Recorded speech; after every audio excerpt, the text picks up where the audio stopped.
जय माता दी दोस्तों, मैं आचार्य विजय तनेजा आपका फिर से स्वागत करता हूं एक बार अपने यूट्यूब चैनल जय माता दी ज्योतिष केंद्र में। उम्मीद करता हूं कि आपको ज्योतिष समझ आ रही होगी। नहीं आ रही तो आप पूछ सकते हैं कभी भी दिए हुए नंबर पर बात करके। एक और निवेदन, यदि आपने अभी तक मेरे चैनल को सब्सक्राइब नहीं किया है तो सब्सक्राइब कर लें, जिससे कि हमें मोटिवेशन मिलता रहे।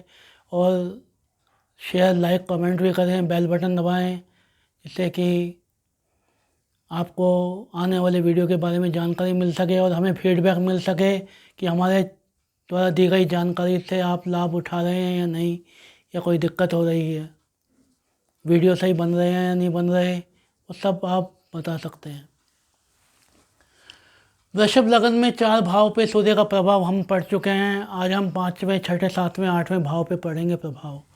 5वां भाव हायर एजुकेशन का भाव है, संतान का भाव है, प्रेमी प्रेमिका के संबंधों का भाव है,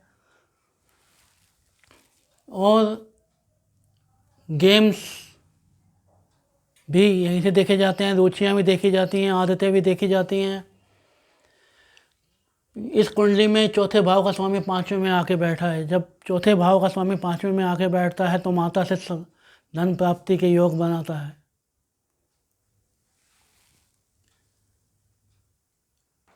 संपत्ति का भाव है, हायर एजुकेशन से संपत्ति प्राप्त होती है।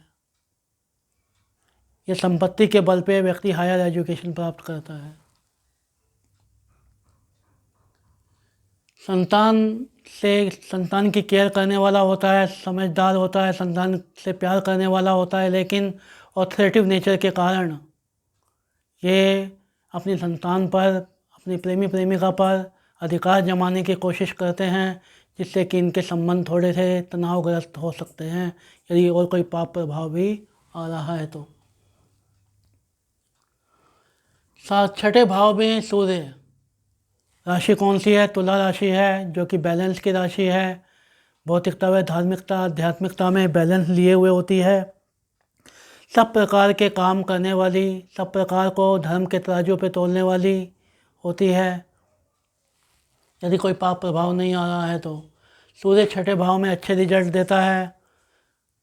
ये व्यक्ति शत्रुहंता होता है, इसके शत्रु नहीं होते हैं, कम होते हैं। यदि ऋण की बात करें तो इन व्यक्तियों को ऋण आसानी से उपलब्ध हो जाता है।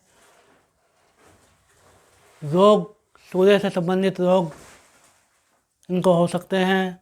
हड्डियों का रोग इनको हो सकता है, डायबिटीज़ इनको हो सकता है, दिमाग से संबंधित प्रॉब्लम्स इनको हो सकती हैं। यदि हम 7वें भाव की बात करें तो राशि कौन सी है? वृश्चिक राशि है, जो कि मंगल की राशि है। सूर्य यहाँ आके बैठ के वैवाहिक संबंधों में तनाव देता है। सूर्य यहाँ बैठ के वैवाहिक संबंधों में तनाव देता है। लगन पे 7वीं दृष्टि से लगन को देखता है तो लगन को मजबूत करता है। व्यक्ति शारीरिक रूप से मजबूत हो जाता है, लेकिन वैवाहिक संबंधों में तनाव पाया जाता है। चौथे भाव का स्वामी सप्तम में आके बैठा है, तो वैवाहिक संबंधों में जो तनाव का कारण बनता है वो मुख्यतः माँ बनती है या परिवार के लोग बनते हैं। इसमें ये भी देखना होता है कि मंगल कहाँ बैठा हुआ है। यदि मंगल लगन में बैठा हुआ है तो सप्तम दृष्टि से वापस अपने घर को देखता है, तो तनाव कम हो जाता है या वैवाहिक संबंधों में मतभेद कम हो जाता है। लेकिन यदि मंगल यहाँ बैठा हुआ है, अष्टम में बैठा हुआ है या द्वादश में बैठा हुआ है, तो वैवाहिक संबंधों में तनाव ज़्यादा देखने को मिलता है या बिजनेस पार्टनरशिप भी मतभेद पाए जाते हैं। अष्टम भाव में राशि है धनु राशि।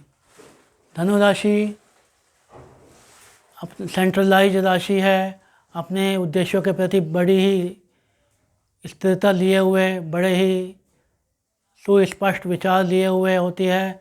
और अग्नि तत्व राशि है। अग्नि तत्व राशि होने के कारण क्रोध ज़्यादा आता है इनको।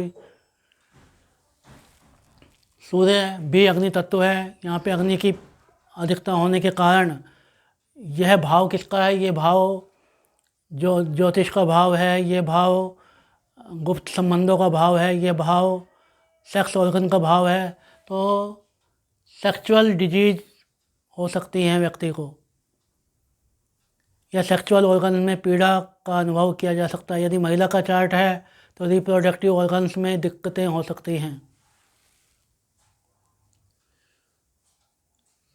चौथे भाव का स्वामी अष्टम में आके बैठा है तो संपत्ति पीड़ा का कारण बन सकती है, माँ पीड़ा का कारण बन सकती है, परिवार के लोग पीड़ा का कारण बन सकते हैं। यदि ये व्यक्ति रियल एस्टेट का बिजनेस करेगा तो उसको दिक्कतों का सामना करना पड़ेगा। एयर होस्टेज है तो उसे दिक्कतों का सामना करना पड़ेगा।